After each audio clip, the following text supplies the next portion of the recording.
Gulliver's Travels by Jonathan Swift. Chapter 11. The author leaves Luggnagg and sails to Japan. From thence he returns in the Dutch ship to Amsterdam, and from Amsterdam to England. I thought this account of the Struldbrugs might be some entertainment to the reader, because it seems to be a little out of the common way. At least, I do not remember to have met the like in any book of travels that hath come to my hand. And, if I am deceived, my excuse must be that it is necessary for travellers, who describe the same country, very often to agree in dwelling on the same particulars, without deserving the censure of have borrowed or transcribed from those who wrote before them.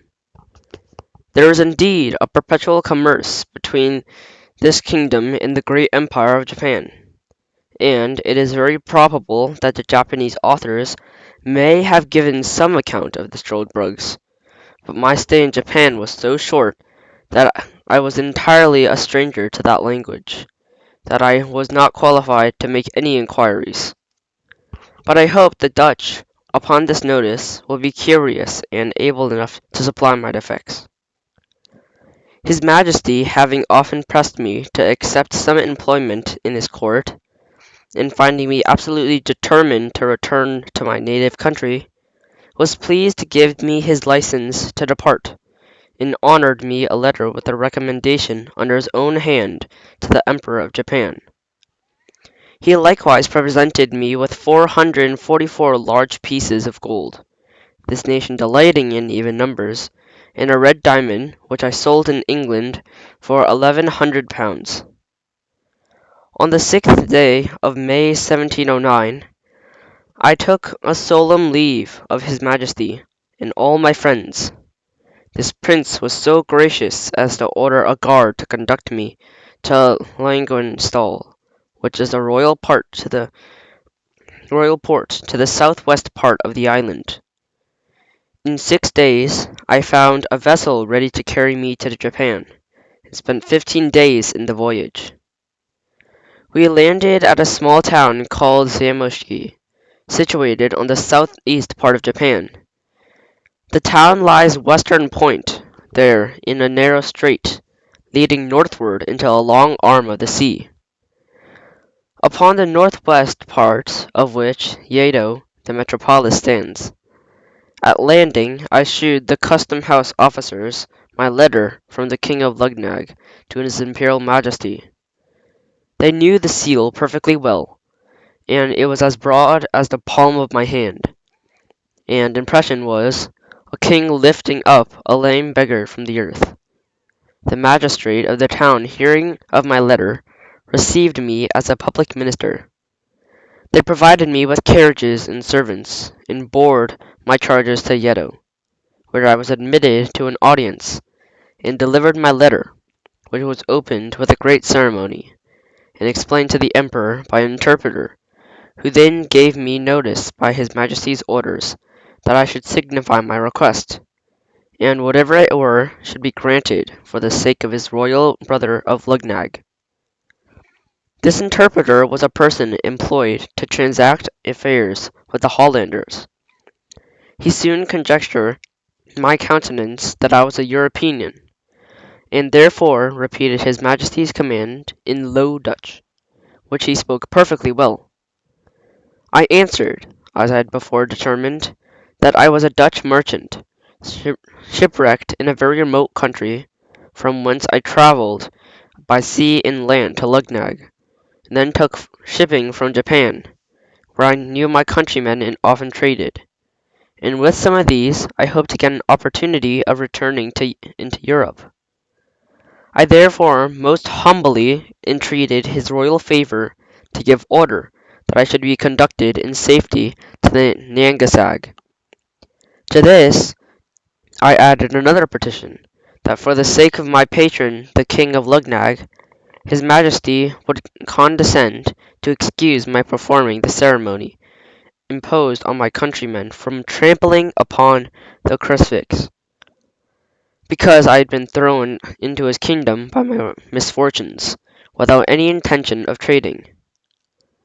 When this latter petition was interpreted to the emperor, he seemed a little surprised, and said he believed I was the first of my countrymen who ever made any scruple in this point, and that he began to doubt whether I was a real Hollander or no, but rather suspected I must be a Christian.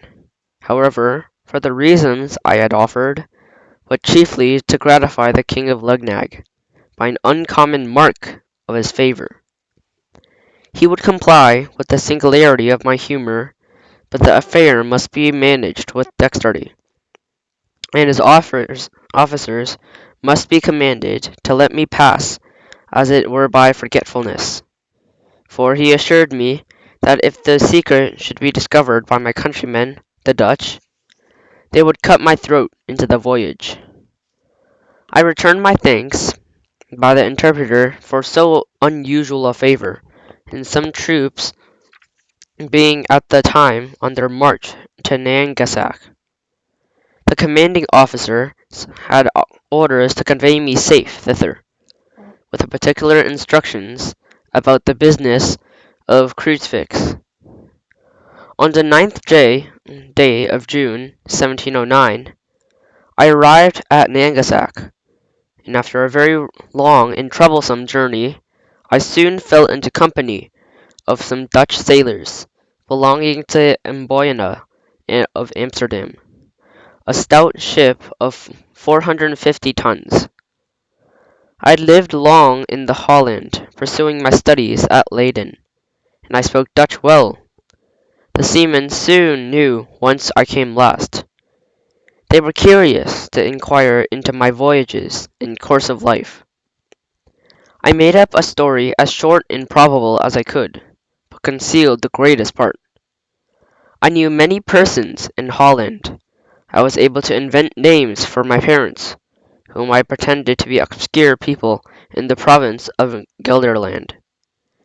I would have given the captain, one Theodorus Van Grolt, what he pleased for to ask for my voyage, but understanding I was a surgeon, he contented to take half the usual rate, on the condition that I would serve him in the way of my calling. Before we took shipping, I was often asked by some of the crew whether I had performed the ceremony above mentioned. I evaded the question by general answer that I had satisfied the emperor and the court in all particulars.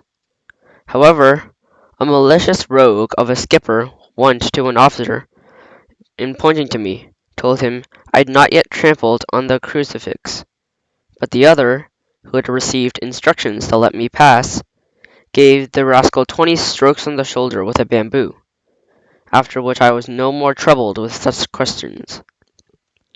Nothing happened worth mentioning on this voyage. We sailed with a fair wind to the Cape of a Good Hope, where we stayed to only take in fresh water.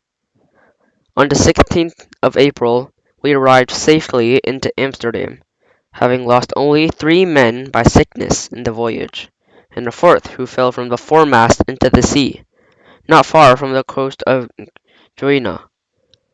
From Amsterdam I soon after set sail for England in a small vessel belonging to that city. On the 10th of April, 1710, we put in at the Downs. I landed the next morning, and saw once more my native country after an absence of 5 years and 6 months complete. I went straight to the Red Reef, where I stayed the same day at 2 in the afternoon, and found my wife and family in good health. The end of the third part.